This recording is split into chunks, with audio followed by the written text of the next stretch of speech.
बिस्मिल्लाहिर्रहमानिर्रहीम इय्याका नअब्दु व इय्याका नस्तईन। अस्सलाम वालेकुम टू ऑल। हम अपनी आज की क्लास में कॉन्सेप्शन एंड प्रेगनेंसी के ऊपर डिस्कस करने लगे हैं। आज हम देखते हैं कि इन दोनों टॉपिक के अंदर हमारे पास क्या क्या चीज़ें समझने के लिए। अच्छा, कॉन्सेप्शन भाई किसे कहा जाता है? ये जो फर्टिलाइजेशन का प्रोसेस होता है, जब स्पर्म जो है वो ओवम के साथ फ्यूज़ होता है, तो इस प्रोसेस को जो है वो क्या कहा जाता है? कॉन्सेप्शन कहा जाता है। और फिर हम कहते हैं कि ये जो फीमेल है ये कंसीव हो गई है, यानी कि अब ये प्रेग्नेंट हो गई है। अच्छा, आपको पता है कि जब फर्टिलाइजेशन हो जाती है तो फर्टिलाइजेशन होने के बाद एक स्ट्रक्चर बनता है बॉल की तरह, जिसे हम क्या कहते हैं? ज़ायगोट कहते हैं। ठीक।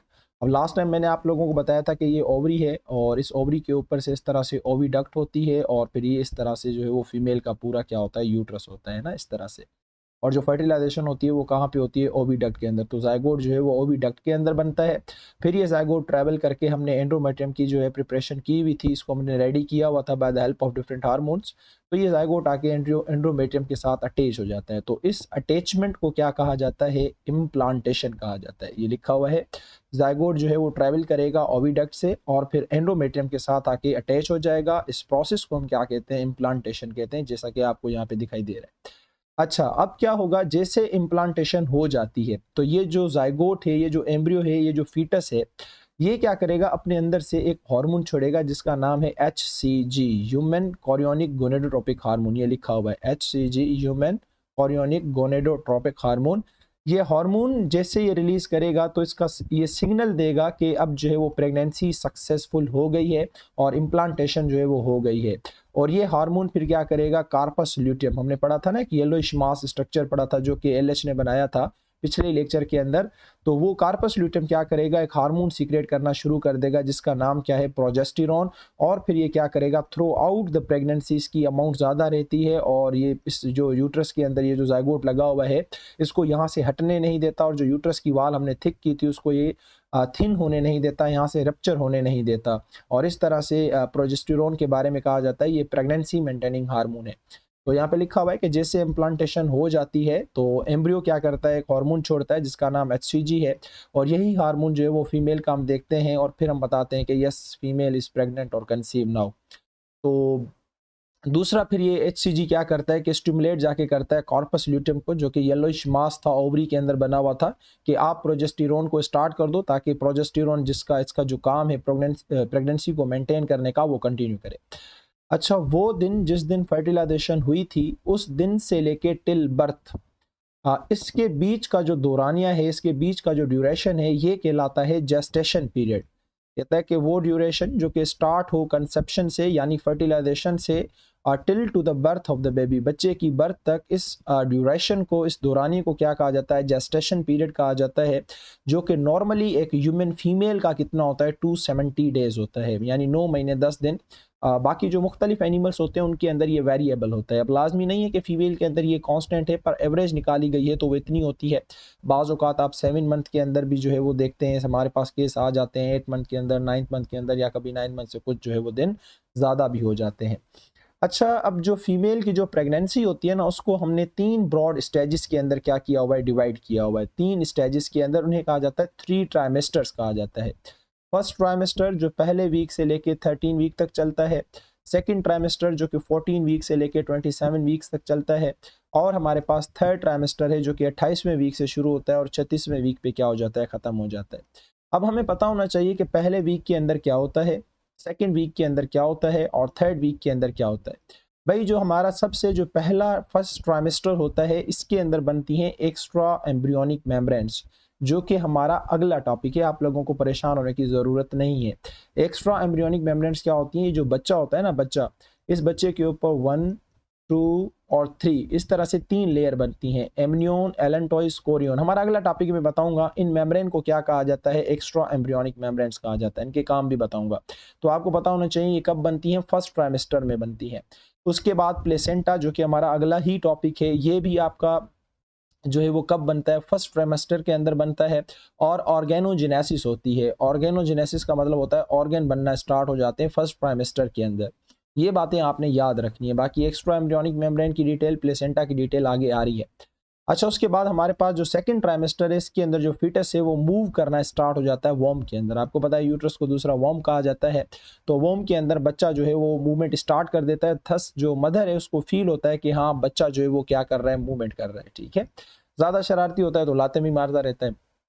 अच्छा, उसके अलावा इसी सेकेंड ट्राइमेस्टर के अंदर जो है वो फीटस इतना मतलब स्टेबल हो जाता है कि वो अपने हाथ करीब करके अपना जो थंब है उसको सक करना क्या कर देता है, स्टार्ट कर देता है। दिस इज दी इनेट बिहेवियर, ये बाय बर्थ होता है, इसके अंदर कंजीनाइटल जो है ये इसका बिहेवियर होता है। ठीक है, और जो है आपको पता है कि जब जायगोट बनता है तो जैसे जायगोट थोड़ा सा बड़ा होता है फिर फीटस बनता है, फिर एम्ब्रियो बनता है, और इस तरह से एक पूरा का पूरा बच्चा बनता है। तो जब जायगोट फीटस बन रहा होता है तो उसके अंदर सिर्फ कार्टिलेज होते हैं, बोन्स नहीं होती। फिर आहिस्ता आहिस्ता क्या होता है, ये जो कार्टिलेज है ये बोन्स के अंदर क्या होने लग जाते हैं, कन्वर्ट होने लग जाते हैं। तो आपसे क्वेश्चन पूछा जा सकता है कि वो कौन सा ट्राइमेस्टर है जिसके अंदर कार्टिलेजेस जो है वो बोन्स के अंदर कन्वर्ट होना शुरू हो जाते हैं, तो वो आपका सेकेंड ट्राइमेस्टर होता है। ये बहुत इंपॉर्टेंट बातें आप लोगों ने याद रखनी है, और ये फेडरल के बुक कोर्स की बातें, हमारे सिंटेक्स के अंदर ऐसा सच खास नहीं लिखा हुआ।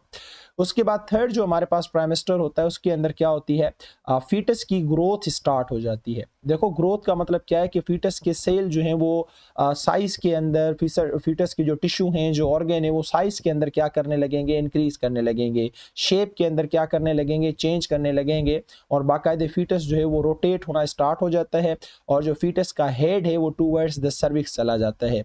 जैसे ट्राइमेस्टर खत्म होगा तो सर्विक्स से आपको पता है जो अगला पार्ट होता है वो वेजाइना होता है, ये ट्यूब होती है। तो यहाँ से सबसे पहले फीटस का जो है वो हेड निकलता है, और फिर उसके बाद उसकी जो रेस्ट बॉडी है वो निकलती है, और इस तरह से डिलीवरी हो जाती है। तो मुझे उम्मीद है कि ये 3 ट्राइमेस्टर्स भी आप लोगों को समझ आ गए होंगे, और थोड़ा सा कंसेप्शन एंड प्रेगनेंसी के अंदर जो कुछ टर्मिनोलॉजीज थी वो भी आप लोगों को अच्छे तरीके से समझ आ गई होंगी। अच्छा, हमारे पास बाज़ औक़ात ऐसा होता है कि कभी कभी कंसेप्शन नहीं होती, फर्टिलाइजेशन नहीं होती, तो डिफेक्ट जो है वो मेल के अंदर भी हो सकता है, और जो डिफेक्ट है वो फीमेल के अंदर भी हो सकता है। कुछ काजेज जो हैं वो मैं आप लोगों के साथ शेयर करता हूँ। वैसे तो बहुत सारे काज हो सकते हैं, लेकिन हमारी जो अप्रोच है, जहाँ तक एक स्टूडेंट को पता होना चाहिए इस स्टैंडर्ड के ऊपर, तो वो आप लोगों के साथ में शेयर कर देता हूँ। अच्छा, अगर हम इनफर्टिलिटी देखें मेल के अंदर तो वो क्या हो सकती है, एक तो एजोस्पर्मिया हो सकता है। एजोस्पर्मिया का मतलब है कि no sperms due to blockage of the sperm duct. बाज़ औक़ात ऐसा होता है कि किसी इन्फेक्शन की वजह से या कंजीनाइटल बाय बर्थ जो स्पर्म डक्ट होती हैं, हमने एपिडिडाइमिस पढ़ी थी, वास डिफरेंस पढ़ी थी, सेमिनिफेरस ट्यूब्यूल्स पढ़ी थी, ये डक्ट जो है वो ब्लॉक हो जाती हैं।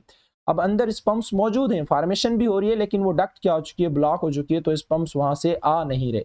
तो this is called as azoospermia. दूसरा होता है ओलिगोस्पर्मिया, जिसमें स्पर्म की जो क्वांटिटी है वो क्या हो जाती है, लो हो जाती है। बहुत कम क्वांटिटी के अंदर जो है वो स्पर्म्स आना शुरू हो जाते हैं, जो कि फर्टिलाइजेशन के लिए इनफ नहीं होते। स्पर्म की अपनी एक वैल्यू होती है, हर एनिमल के अंदर, हर स्पीशी के अंदर एक स्पेसिफिक अमाउंट होता है जो कि फर्टिलाइजेशन के लिए रिक्वायर्ड होता है। फिर अगर हम इनमें जाएंगे तो हमारी और बहुत ज़्यादा डिटेल हो जाएगी। अब ब्लॉकेज क्यों हो रही है, इस ओलिगोस्पर्मिया क्यों हो रहा है, इसके और भी बहुत सारे रीज़न है। जस्ट आप लोगों को पता होना चाहिए कि ये काज हो सकते हैं। उसके अलावा स्पर्म डिफॉर्मिटीज हो जाती है। स्पर्म की एक प्रॉपर शेप होती है, उसका हेड होता है, फिर उसकी टेल होती है, हेड के अंदर अलग उसके ऑर्गेनील मौजूद होते हैं, टेल के अंदर अलग ऑर्गेनील मौजूद होते हैं। तो बाज़ औक़ात स्पर्म का स्ट्रक्चर जब चेंज हो जाता है तो this is called as sperm deformities, इसकी वजह से भी प्रॉब्लम हो जाती है। नंबर 4 पे जो हमारे पास आता है that is called as auto immune disorder. Auto immune disorder ऐसे डिसऑर्डर होते हैं, आपने अमूमन सुना होगा कि जो हमारा इम्यून सिस्टम है वो एंटीबॉडीज बनाता है किसी दूसरे बाहर वाले माइक्रो ऑर्गेनिज्म के लिए, फॉरेन के लिए। लेकिन बाज़ औक़ात ऐसा होता है कि हमारा ही इम्यून सिस्टम एंटीबॉडीज बना के हमारे अपने ही बॉडी के टिश्यूज़ के ऊपर, सेल के ऊपर अटैक करना शुरू हो जाता है। This is called as auto immune disorder. इसके मुख्तलिफ किस्मों के काज होते हैं, और इंशाल्लाह ये भी आप लोगों के साथ में इम्यूनिटी वाले चैप्टर के अंदर ज़रूर डिस्कस करूंगा, फर्स्ट ईयर के अंदर। तो ये कहता है कि antibodies destroy its own sperm. अब देखो अपनी ही एंटीबॉडीज जो है वो ओन स्पर्म्स को क्या कर रही है, डिस्ट्रॉय कर रही है। So this is called as auto immune disorder. तो these are the possible cause that can happen in the man. ये वो पॉसिबल काज हैं जो कि मैन के अंदर हो सकते हैं। Now come to the infertility in female. Female के अंदर जो है वो इनफर्टिलिटी के क्या क्या चांसेस हो सकते हैं।